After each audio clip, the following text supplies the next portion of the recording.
In 1819, the whaleship Essex left Nantucket, Massachusetts on a 2.5-year voyage to a whaling area in the South Pacific. The trip's purpose was to hunt and gather sperm whales because of the rising demand for whaling products such as whale oil, soap from the blubber, and their meat because it was a great source of protein. This whaling expedition, though, would prove to be a bigger expedition than any of the crew could have imagined, and in the end, only a lucky number of 8 out of the total 20 people on the Essex would escape alive.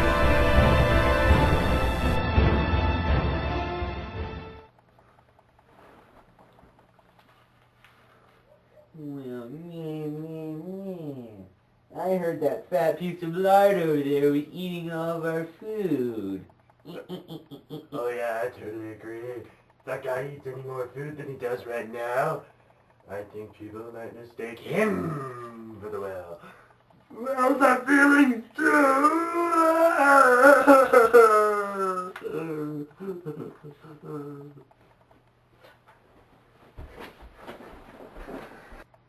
Just as this occurs, the captain of the ship, George Pullard Jr., walks in to see the crew standing and laughing at the obese one. Captain Pullard has been working on the Essex for quite some time, but many of the crew thought that he wasn't suited for the job because he gave in to most of the crew's demands, and this was a large weakness to have as a captain. What you guys doing to him? You know that Owen's sensitive about his weight. Now I know that tensions are high on this ship, but we all have to get along here.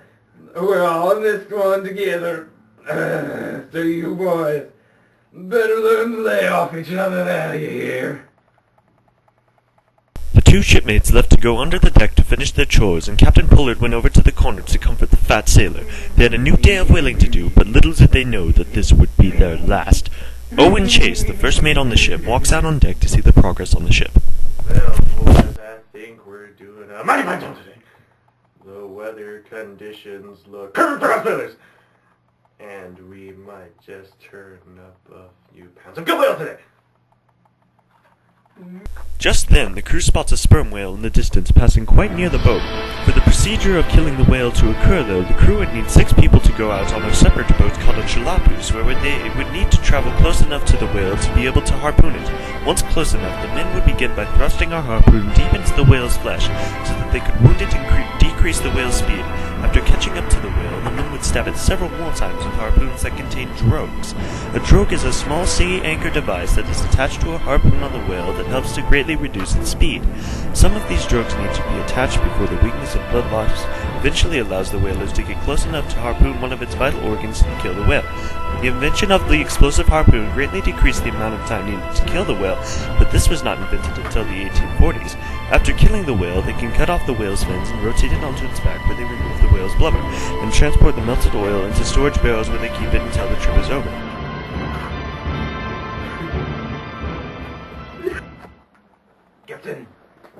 Captain! I spy with my little eyes something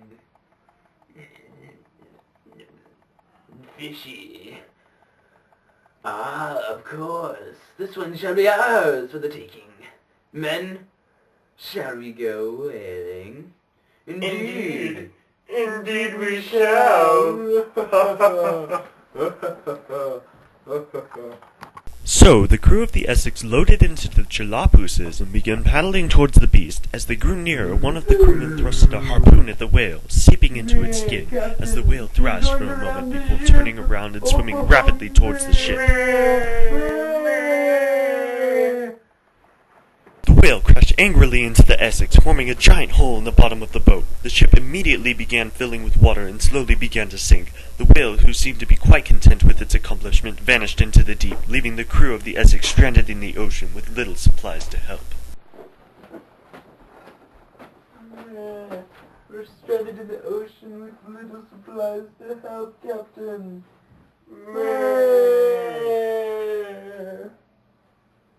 It'll be alright, fellows. We can scavenge what's left of the supplies. With this, the crew of the Essex separated into 3 separate boats and began to sail south where they thought there was land. Owen Chase was the leader of one of the boats, as well as Matthew Joy and Captain Pullard of theirs. On December the 20th, land was spied, and the men in great joy began eating everything happily. A few days later, though, the crew figured out that there was not enough food to last all of them, so 3 men were left, and the remaining number of people went back to sea. A brief gale separated Owen Chase's boat from the other 2 forever, and later the 3rd boat was separated from Pullard's and was never seen again. After a long period of time on the water, Captain Pullard and the rest of his living crew members are suffering from a large amount of dehydration and hunger. Their food supply is drastically low, and the situation we will have to resort to is the most unpalatable of thoughts. We'll have to resort to one of the most unpalatable of thoughts. We must draw straws, and whoever takes the shortest straw will perish first.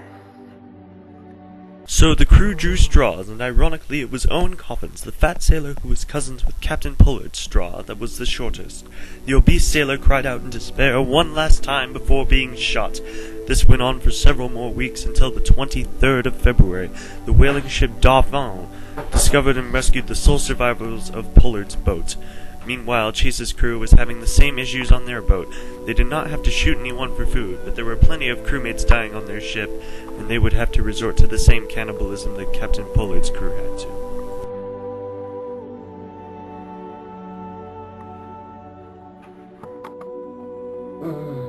We have been out here for such a long time that I don't think I can go on much longer without any food or water. Say, the dead sailor over yonder would mind me taking a toe or 2? I think he would mind me too. Maybe he would mind reading some of those characters too.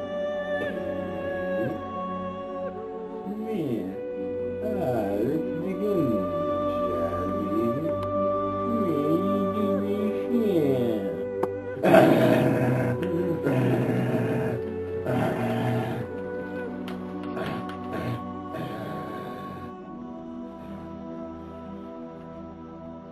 So, Owen Chase and his fellow living crew member consumed the dead body of Isaiah Cole. This carcass lasted them for a week, from February 8th until February 15th, when all hope seemed lost. Luckily, the British brig the Indian found and rescued the rest of the living crew and brought them back to Nantucket, where each one would take a long break from whaling.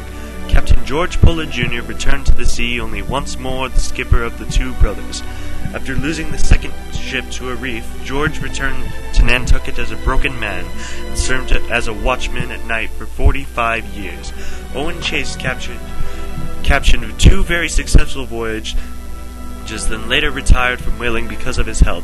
Later in life, Chase's mental health began to compromise, and he was found hoarding food in his attic. The voyage of the Essex was triumphant in the men's determination and will to survive, and served as the base for several fantastic books. Far more tragic, however, was the cruelty and suffering inflicted on these innocent sailors and the terrible cannibalism they used to survive.